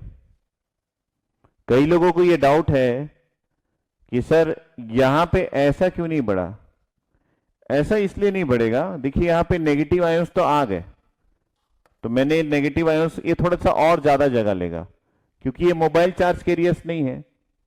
कौन? आयोन्स जो है वो मोबाइल नहीं होते, ये जहां पे धम से बैठ जाए वहीं ये पड़े रहते हैं। और आयोन्स के लिए स्पेस भी ज्यादा लगता है, लेकिन मोबाइल चार्ज कैरियर्स के लिए स्पेस ज्यादा नहीं लगता, क्योंकि आयोन्स के अंदर आयोन्स के अंदर हमारे पास न्यूट्रॉन होता है, प्रोटॉन होता है, और क्या होता है? इनर शेल के इलेक्ट्रॉन्स होते हैं। तो आयोन्स हमेशा ज्यादा स्पेस लेता है। तो ये सभी आयोन्स है, ये कोई मोबाइल चार्ज कैरियर्स नहीं है। तो इसलिए ये इतने दूर तक डिप्लीशन रीजन बना है, तो मैंने भी इतने दूर तक डिप्लीशन रीजन बना दिया। अब थोड़े से और चार्ज आए तो ये थोड़ा सा और दूर गया, तो ये और आ गया। तो यहां पे कई लोगों का ये डाउट है कि ये नीचे की ओर क्यों नहीं बढ़ा? अगर मैं नीचे की ओर बढ़ा दूं तो मैं बोलना चाहता हूं कि यहां पे आयोन्स की डेंसिटी जो है वो चेंज हो गई। मतलब क्या? डेंसिटी मतलब number of charge per unit volume. लेकिन अगर आप डोपिंग कर रहे हैं इसको एक्सेप्टर एटम से, तो ये एक्सेप्टर एटम्स क्या है? Number of atoms per unit volume, per unit volume. ध्यान से समझना, बहुत कंसेप्चुअल है। ये जो है ये चेंज नहीं होता है। एक बार डोपिंग कर दिए तो ये number of atoms per unit volume जो आपने डोपिंग किया उतना ही रहता है, आप इसको बदल नहीं सकते। तो जो चार्ज जहां पे है वो वहीं पे रहता है। तो अगर मैंने आपको ये भी बताया था, अगर आप यहां पे एक हॉरिजॉन्टल लाइन खींचते हैं तो ये बताता है कि ये यूनिफॉर्म डोपिंग है। मैंने आपको बताया था, अगर आपको याद होगा तो अगर ये रीजन यूनिफॉर्म डोपिंग है तो ये कभी भी नीचे की ओर नहीं बढ़ेगा, ये ऐसा ही बढ़ेगा, ये और आगे ऐसा बढ़ता रहेगा, लेकिन नीचे की ओर नहीं बढ़ेगा। लेकिन फ्री इलेक्ट्रॉन्स और होल्स के साथ ऐसा नहीं है, वो कितने भी आ सकते हैं कहीं पे भी, क्योंकि ये होल्स कितने भी आ सकते हैं, लेकिन एटम्स जो है वो नहीं बदलते अपना पोजीशन। तो यूनिफॉर्म डोपिंग है जिसकी वजह से ये इसी तरफ बढ़ेंगे। तो जब आप यहां पे, ये फ्री इलेक्ट्रॉन्स है, और जब आप यहां पे ऐसा बढ़ाएंगे तो ये इस तरफ ऐसा बढ़ेगा।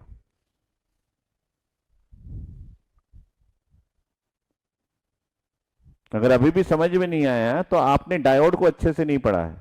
देखिए डायोड भी 2 टर्मिनल डिवाइस होता है और ये भी 2 टर्मिनल डिवाइस है।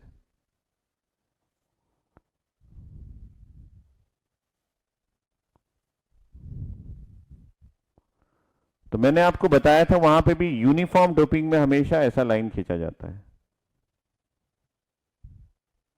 मुकेश को समझ में आ गया, बाकी को पता नहीं मेरे को।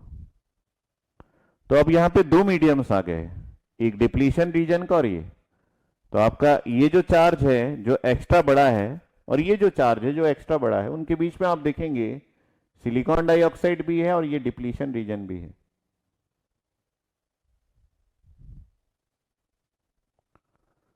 तो आपका कैपेसिटेंस जो है वो दोनों की वजह से बनेगा। तो आप ये वाला लाइन याद रखिएगा जो मैंने आपको समझाया कि अगर आप वोल्टेज की वैल्यू को बढ़ाते हैं तो सिलिकॉन का जो कैपेसिटेंस है वो रिड्यूस होगा, जिसकी वजह से ओवरऑल कैपेसिटेंस भी आपका रिड्यूस हो जाएगा।